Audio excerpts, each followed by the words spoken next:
Assalomu alaykum aziz obunachilar. Ko'pchilikni qiynab kelayotgan savollardan bittasi, ya'ni Surfing endi qayerga pul chiqarmaydimi? Endi nima qilamiz? Ishlagan pullarimizni qayerga chiqaramiz? Do'stlar, buni hozir muammosi yo'q, do'stlar. Hozirda men sizlarga qanaqa qilib pul chiqarishni yo'lini ko'rsataman. Buning uchun Vivesti bosasizlar. Mana do'stlar. Xohlasanglar do'stlar, eng yaxshisi FK Wallet. O'shadan chiqarsangiz bo'ladi. Mana bu trollarga chiqarsangiz ham bo'ladi, USDT adreslarga o'tkazsangiz ham bo'ladi, lekin komissiyasi minimalda 500 rubl plus 2% komissiya plus 250 rubl. Xullas do'stlar, eng yaxshisi va eng qulayi sizlarga kimdadir Sberbank bo'lsa o'shanga, T-bank bo'lsa o'shanga chiqargan ma'qul, Ethereum adres bo'lsa o'shanga, mana bunga chiqargan ma'qul. Agar 500 rublcha yig'adigan bo'lsalar do'stlar, Ethereum adresga o'tkazganingiz ma'qul, sababi komissiyasi ham juda ham oz va o'sha ishlagan pulingizni, ya'ni Ethereum bo'ladi, o'shani Binance'ga o'tkazasizlar va Binance'ga o'tkazib bo'lganingizdan keyin uni bemalol o'zingizning kartangizga tashlasangiz bo'ladi. Endi ko'pchiliklar unaqa kriptovalyutalarga tushunmaydiganlar mana FK Walletdan foydalansa bo'ladi. Qanaqa registratsiya qilishni yo'lini ko'rsataman do'stlar.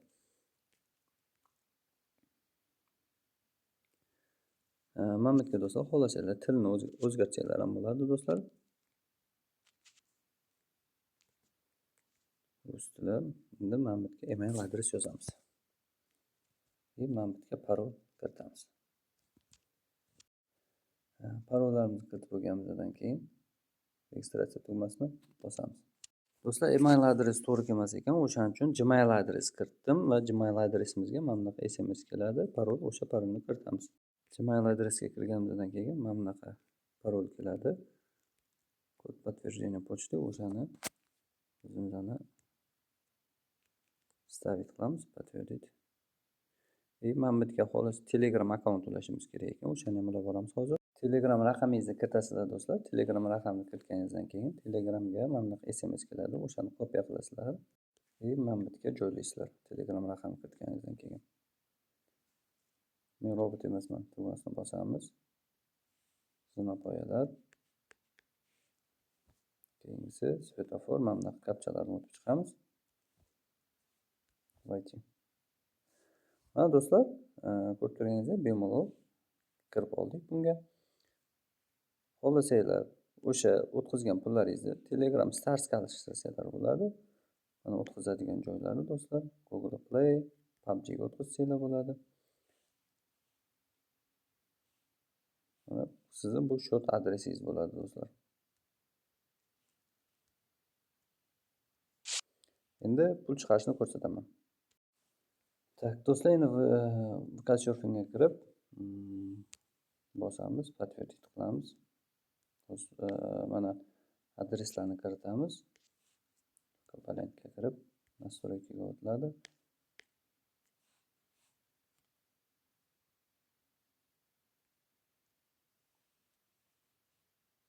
Вывести summa mana bu yerga nomer кошелька, ya'ni boyagi F nomer кошелькani kiritasizlar va подтвердить qilasizlar do'stlar. To'g'risi men o'zim Pocket Pay Walletga o'tkazgim kelmaydi. Sababi do'stlar, menga o'tkazish qulay bo'lgan narsa Ethereum adres. Sababi bunda minimalka foiz 2%. Mana hozir men Ethereum adresga o'tkazadigan bo'lsam, 500 rubl o'tkazadigan bo'lsam, mendan faqat 2%, ya'ni 6 rubl komissiya ushlab qolar ekan do'stlar.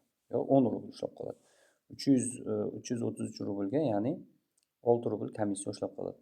Endi bu Ethereum adresini qayerdan olamiz deydigan bo'lsanglar do'stlar, Binance ga kirasizlar. Binance ga kirgan paytingizda, тем более Binance O'zbekistonda qonuniy do'stlar, aktivlarga o'tasizlar. Внести bo'limiga o'tasizlar. On-chain ввод. ETH. Ethereum adres. Mana ETH ni o'zi tanlanadi. Okay. Copyright. Copyright qilib bo'lganimizdan keyin boyagi anaqaga kiramiz. Kirib bo'lganimizdan keyin Vivesti saytga kirib, Vivestiga bosamiz.